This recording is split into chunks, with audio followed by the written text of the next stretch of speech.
Hello aspirants. आज log में हम नेक्स्ट इसमें स्टार्ट कर रहे हैं बेसिक बेस चेंजिंग थ्योरम। इसमें हम देखते हैं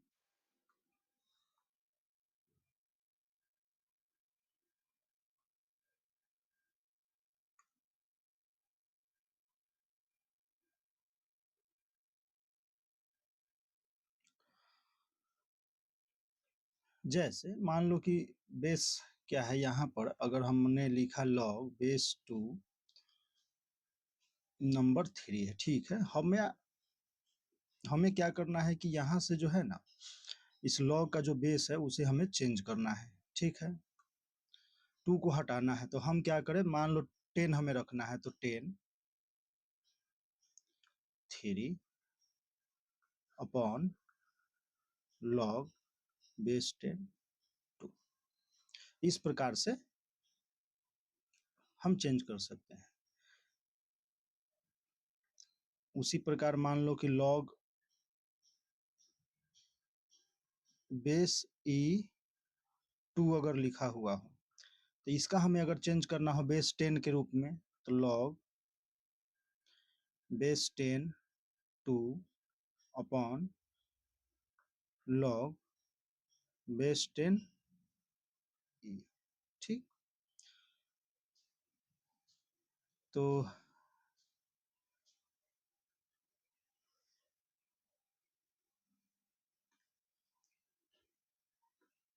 क्या है कि बेस चेंजिंग थ्योरम जो है कैन बी स्टेटेड एज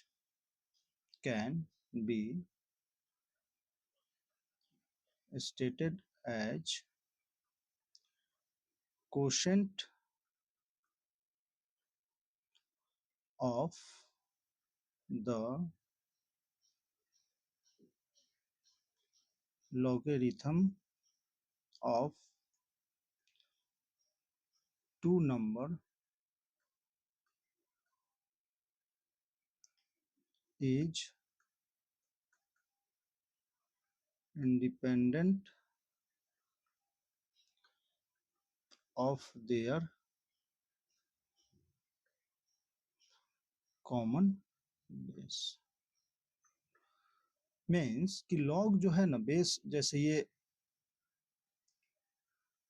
अगर इसका हमने कोसेंट लिया तो कोसेंट फॉर्म में ये है, तो इसका जो कॉमन लॉग है ना उसके इंडिपेंडेंट होता है ये लॉग, ठीक है ना। Independent of their common base के इंडिपेंडेंट होता है, ठीक है। कोसेंट के फॉर्म में लिख रहे हैं तो सिंबॉलिकली इसको हम किस प्रकार से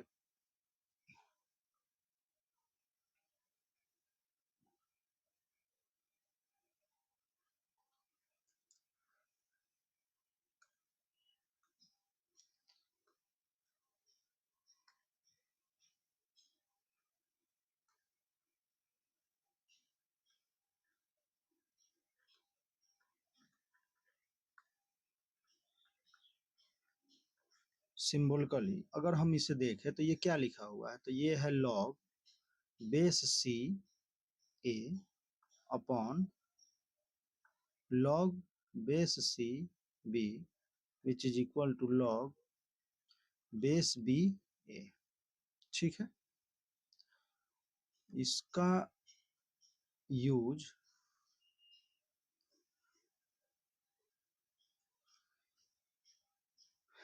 बहुत ही अधिक होने वाला है, तो इसका हम पहले प्रूफ देख लेते हैं, ठीक है। प्रूफ देखते हैं फिर नेक्स्ट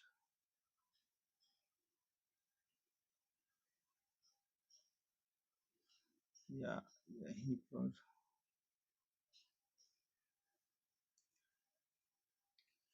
कि मान लो यहाँ जैसे log बेस C है ना, log C A upon log base C B, इसको हम m/n मान लेते हैं।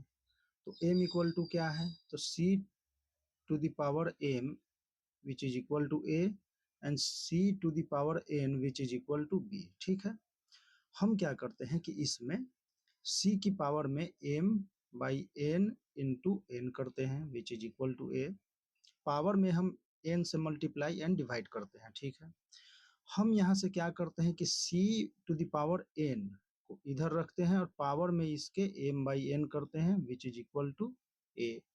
c⁴n को हम b लिख सकते हैं यहाँ से, तो हमने लिखा b⁴m/n which is equal to a।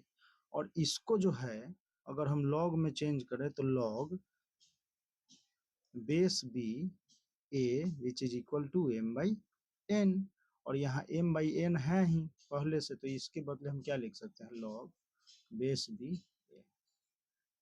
Means एक सेकेंड,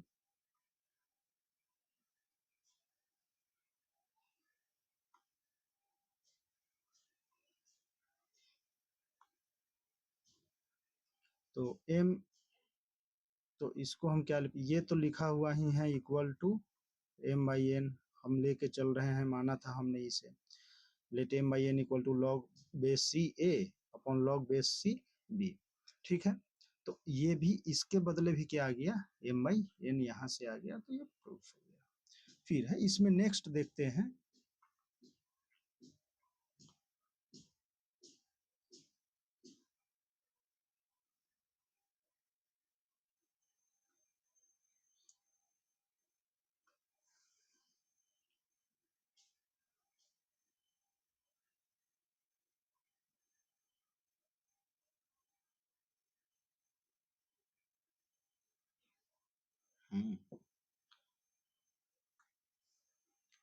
पॉइंट देखते हैं एक कि लॉग अगर इसी प्रकार b log base b a into log base a b अगर लिखा हुआ हो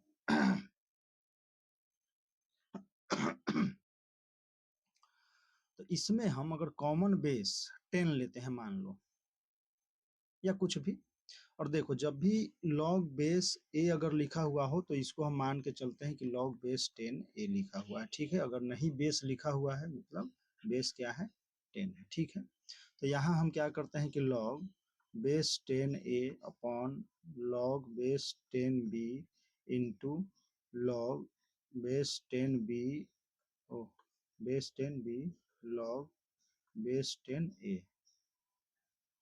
तो यहाँ से देखें तो सभी ये क्या हो जाएंगे, a b b, तो ये क्या आया, 1 आया।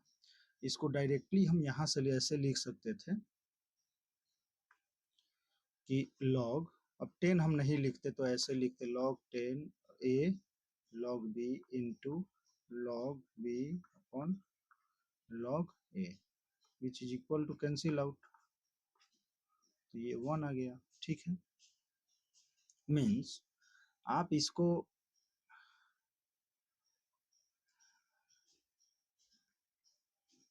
ये पॉइंट, तो इसको आप डायरेक्टली लिख सकते हैं यहाँ से कि एक पॉइंट आप बना ले इसको और लिखें कि log बेस ए बी, फिर इसी को बेस ए एंड बी को बी ए में रेसिप्रोकल के फॉर्म में लिख दिए नंबर और बेस को, तो ये क्या आता है, 1 आता है। एक पॉइंट आ गया। ठीक है, ये सब पॉइंट हमें ध्यान में रहना चाहिए।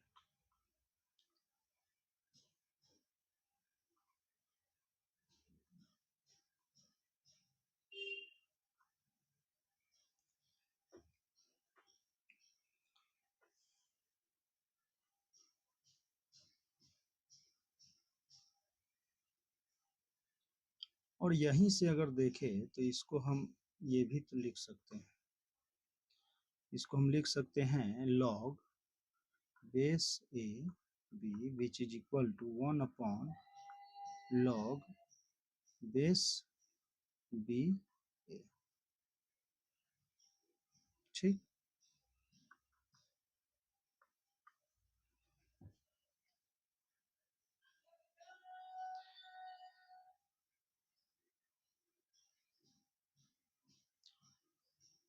तो एक एग्जांपल देखते हैं कि मान लो ऐसा कुछ लिखा हुआ हो कि log sorry log base B A into log base C B into log base B log base D C. तो इसको आप क्या कर सकते हैं, इसको हम डायरेक्ट ऐसे लिखेंगे कि log base A upon log B, log A upon log B into log base हम 10 नहीं लिख रहे हैं, ठीक है, log B upon log C into log C upon log D, ठीक है। तो ये क्या आया, तो यहाँ से log a कैंसिल आउट हो रहा है, नहीं, तो log a तो रहेगा, ठीक है। log b cancel out, log c, तो यहाँ बचा क्या, तो log a upon log d। तो इसको हम क्या लिख सकते हैं, log a एंड d, इस प्रकार से, ठीक है।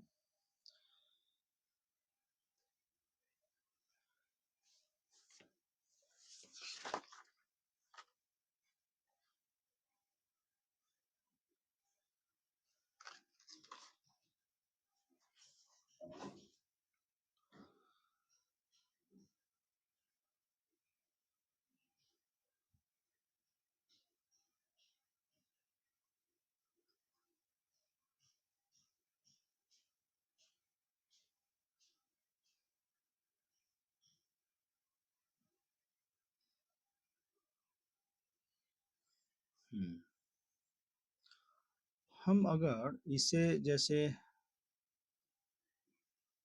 अभी हमने क्या देखा था बेस में, बेस चेंजिंग में, कि log log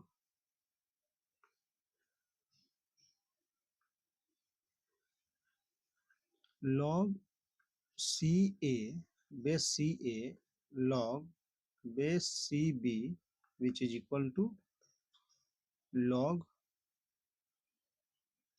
base B A. इसको हम डायरेक्ट ऐसे भी तो लिख सकते हैं, log बेस सी ए, अगर हम इसको ऐसे लिखे 1 अपॉन log सी बी, ठीक है, ऐसा कुछ। तो इसका हम रेसिप्रोकल तो लिख ही सकते हैं, log C A into log base और नंबर चेंज हो जाएगा ए सी, ठीक है। तो इस प्रकार से मल्टीप्लाई के फॉर्म में अगर लिखते हैं तो देखो ए सी, फिर ये नीचे सी है बेस यहाँ, तो यहाँ नंबर पे आ जाएगा सी, क्योंकि ये कैंसिल आउट हो पाएगा, एक डिनोमिनेटर में एक न्यूमरेटर में, तो कैंसिल आउट, और बचा क्या, log a upon log b, ठीक है। तो ये हो जाएगा, तो इसको आप ऐसे भी लिख सकते हैं, मीन्स कि log base B A which is equal to log base C A into log base B C, ठीक है। तो इस प्रकार से, तो ये सब पॉइंट है, इसको ध्यान में रखना है, कैलकुलेशन है, और कैलकुलेशन में इसका यूज होगा अच्छे से। एक पॉइंट और है, इसको देख लेते हैं, जैसे कि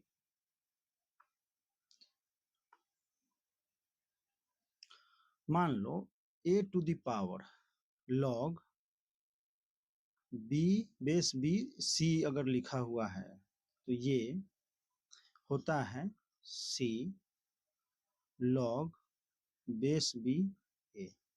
ये जो बेस है और ये जो नंबर है ये इंटरचेंज हो रहा है, यहाँ पर अगर देखें तो क्या हो रहा है, इंटरचेंज हो रहा है।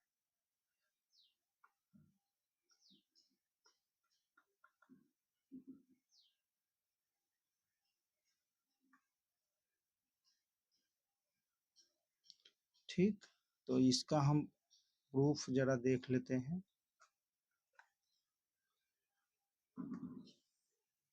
इसका प्रूफ अगर हम देखें तो हम क्या है लिख सकते हैं, a टू द पावर, जैसे log बी सी लिखा हुआ है तो इसको हम लिख सकते हैं log a।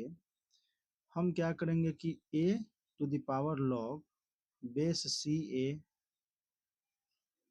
Into log A B. अभी हमने देखा था इसको, जैसे ये बेस हमने a लिया, तो यहाँ भी बेस हमने a लिया, तो यहाँ बेस, तो यहाँ नंबर, ठीक है।